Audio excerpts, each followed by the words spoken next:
Hi friends, welcome to Indian recipes. ఈరోజు నేను మామిడికాయ పచ్చడి చేస్తున్నాను. ఇది సంవత్సరం పాటు నిల్వ ఉంటుంది. నేను 20 మామిడికాయలు తీసుకొచ్చాను. ఇప్పుడు కరోనా ఉంది కాబట్టి ముందు జాగ్రత్తగా వాటర్లో బేకింగ్ సోడా వేసి మామిడికాయలు కడిగాను. బాగా కడిగిన తర్వాత ఇలా షాప్ దగ్గర ముక్కలుగా కొట్టేసి తీసుకొచ్చాను. దాని కింద ఆరనిచ్చిన తర్వాత ఇవన్నీ ఇలా సపరేట్ చేసుకోవాలి. మంచి మంచి ముక్కలన్నీ ఇలా మంచిగా శుభ్రం చేసి పెట్టుకోవాలి. ఇట్లా వస్తాయి, ఇదంతా తీసేయాలి. ఇలా ముక్కలన్నీ శుభ్రం చేసి పెట్టుకోవాలి.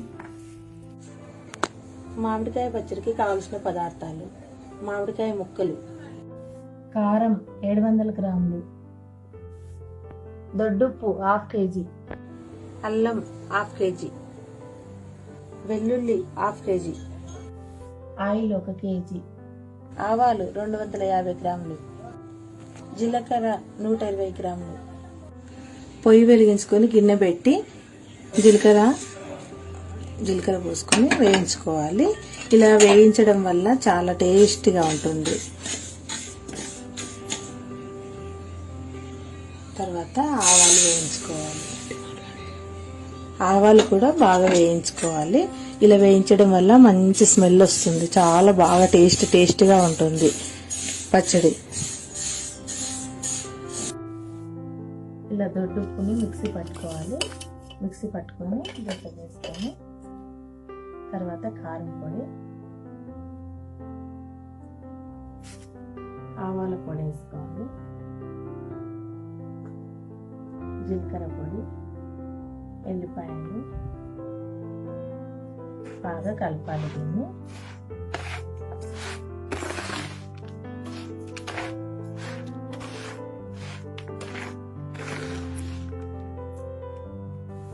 ఇలా బాగా మొత్తం కలిసేట్టుగా బాగా కలుపుకోవాలి. ఇంతకుముందు మనం వేడి చేసి పక్కన పెట్టుకున్న ఆయిల్ చల్లారింది. దీంట్లో చల్లారిన ఆయిల్ని దీంట్లో కలపాలి.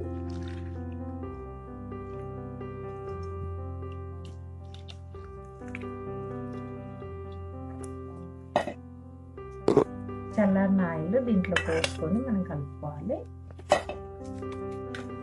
మొత్తం బాగా కలిసేట్టుగా మంచిగా కలుపుకోవాలి. ఫ్లేవర్ చాలా చక్కగా కనబడుతుంది. చూడండి, ఫ్లేవర్ దీంట్లో మొత్తం కలిసిపోయేట్టుగా చాలా ఆయిల్ అంతా కలిసేట్టుగా ఇలా కలుపుకోవాలి. చాలా మంచి కలిపి వచ్చింది. చూడండి ఎంత బాగా కనబడుతుంది. మంచిగా మిక్సింగ్ చేసుకున్న తర్వాత రెడీ చేసుకున్న ఆవకాయ ముక్కలు వేసుకోవాలి. ఆవకాయ ముక్కలు వేసుకొని మొత్తం ఆవకాయ ముక్కలకు మొత్తం పట్టేట్టుగా మొత్తం కలుపుకోవాలి.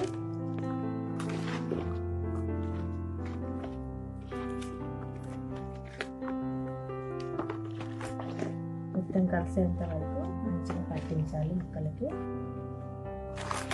ఇలా మనం కలిపించిన పదార్థాలు మొత్తం ముక్కలకు బాగా పట్టేట్టుగా బాగా కలుపుకోవాలి.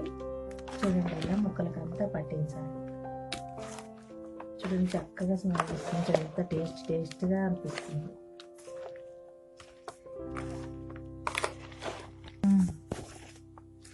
ఎంత మంచిగా కలిపి పెట్టుకుంటే ముక్కలకి అంత బాగా అవుతాయి.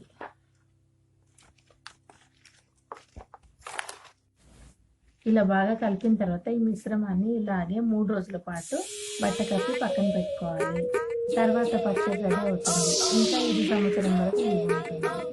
ఈ వీడియో కనుక మీకు నచ్చినట్లయితే లైక్ చేయండి, సబ్స్క్రైబ్ చేయండి. ఇంకేమైనా డౌట్స్ ఉంటే కామెంట్ చేయండి. ఇప్పుడు 3 రోజులు అయిందంటే ఓపెన్ చేసి చూసారు కదా, ఇది ఆయిల్ మొత్తం అంతా కలిపించాలి. దీన్ని మంచిగా కలుపుకోవాలి. ఇలా మంచిగా కలిపేసి ఒక జార్లోకి ఎత్తి పెట్టుకొని ఒక సంవత్సర కాలం పాటు తినొచ్చు.